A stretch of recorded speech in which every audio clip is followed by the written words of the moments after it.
With all this talk of CSGO majors no longer being profitable, no longer being investor friendly, and supposedly being completely non-profitable at all and not even worth touching, in this video I want to talk about everything that is profitable in the major and specifically how to profit next time around and be prepared. And from the looks of it, even double your return on investment in just a week's time. So as always, if you do enjoy, be sure to subscribe to the channel if you're new and want to see more investing videos like this one. Around 70% of you guys that watch these videos aren't subscribed yet, and it helps me out a ton if you do hit that big red button. But finally, last thing before we get into it, be sure to check out my sponsor, Skinport. Skinport is a CSGO skin marketplace where you can usually find skins up to 30% off and sometimes some even more insane discounts. For example, if you're looking to invest or open some breakout cases, they're only going to cost you around $1.53 on Skinport, while on the Steam market, you're going to be paying nearly $2. And of course, you can also sell your skins for real money on Skinport, only a 6% selling fee on items over $1,000 and 12% on items under $1,000. So please stop getting ripped off on the Steam market and sign up for Skinport today with that link in the description. But for now, let's get right into the video. So first of all, let's talk stickers, because to my surprise especially, they haven't just been falling down and down and down as more come into supply. For example, the Navi Gold started off extremely high in price for the first 5 hours, as there were obviously a ton of hype behind it and people would pay ridiculous prices for it at that point where they just get released. But then it died down as more came into supply, as low as the $30 range when it was well over $100 at the beginning. But then it actually spiked back up to nearly $120 at times, but now is starting to dip back down again and presumably stay there and go to lower ranges, as we should see the sale coming in the next few days. But there was a point where you could theoretically buy at $30 and sell for $120 in just a few days time, and this trend seems to be somewhat familiar. It's definitely something we've seen before, which may sound surprising. So let's look back at RMR Golds. We saw something really similar throughout the time before they went on sale, growing in price throughout their first few weeks in the game before we of course hit the sale and saw a huge dip. The only difference is that they didn't start at an absurd high like these new Navi Golds did. Even though the Stockholm stickers had this, it only lasted around 5 hours though. But if you buy in on those stickers once they're out for like a week or so and hit their lows like we saw this time around, it looks like, at least once again this time around, towards the champion stage and final days of the major, that they hit really high prices, especially teams that do well in the event.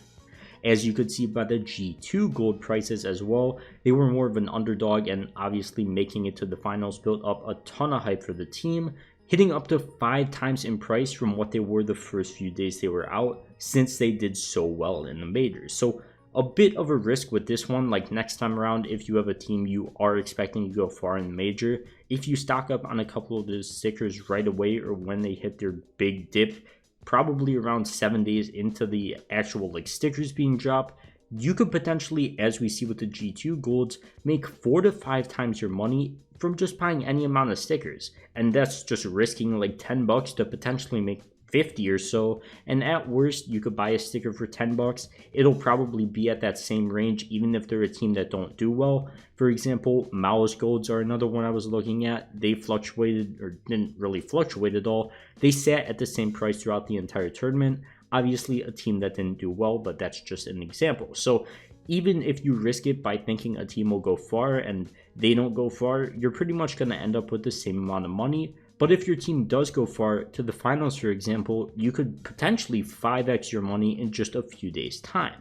So let's actually take a minute to look at something that seems to be a guarantee of profit and a lot less risk from the looks of it, at least from what I was talking about now. Not to mention, these are going to be a lot less simpler and not really require any research from your point of view. And I've actually mentioned these in my last video as well, that was just 2 days ago, and that's going to be souvenir packages, with the 3 most expensive being the Dust 2, Mirage, Ancient, and Vertigo collections. Wait, isn't that 4? Can I count? The Dust 2, Mirage, Ancient? I guess I can't count, guys, because in my notes I said 3, but you get the point. Of course, all of them being new collections, whether from Broken Fang or from the new operation, so there's just a ton of hype behind them. But keep in mind, you can get souvenir tokens in the shop for just $3, which means you can get any of these souvenir packages for just $3. So why are some of these things selling on the market for double the price? Well, first of all, the 1 week trade hold after buying them on the in-game store has left them really limited in supply, as most people just buy them and open them right away. But apparently, from what I've seen, certain countries actually aren't allowed to even use the in-game shop in CSGO to buy items, but are able to use the Steam market, I guess leading to them being sold at double the price that they're actually worth.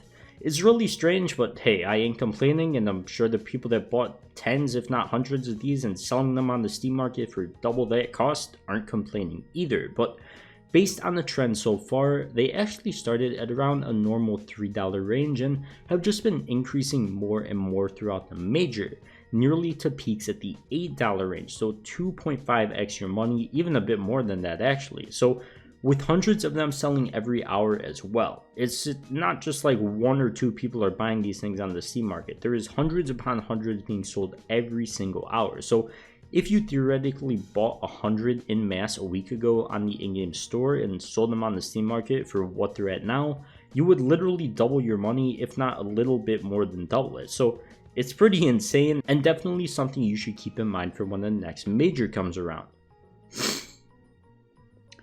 Also keep in mind that the 3 new collections that we saw are labeled as the quote-unquote 21 collections, as I like to call them. We have the Mirage 2021 collection, Dust 2 2021 collection, etc. All like titled after this year. So if you think Valve reusing these same souvenir skins in the next major, which of course will be next year, will be an issue, that most likely won't. Why would they title these 2021 just to reuse 2021 collections in 2022? It just doesn't make any sense. So we should have brand new 2022 collections with new skins, which means it shouldn't be an issue, and we hopefully should see this same exact spike when the next major comes around, because we most definitely will see the same 7-day trade hold on the items as well. So once again, just a great thing to look out for, and what seems to be the fastest way to profit. Like if we see this same exact trend next time around, it's very, very interesting. But yeah, overall, that's just my advice for profiting in the major next time around. It's very interesting to see how the investing scene is changing and how there's certain tidbits like this that can potentially double your money in literally just a few days time. But as for the rest of the major investing, final real things I have to cover are the upcoming player capsules and of course the 75% off sale. Both presumably things that are going to be coming in just a few days time hopefully. So as always, be sure to subscribe if you want to stay tuned and see that. But besides all that, I think that does wrap it up for this video. So as always, if you guys did enjoy, don't forget to leave a like and check out some of my other videos as well. But for now, I'll see you guys in the next one. Peace.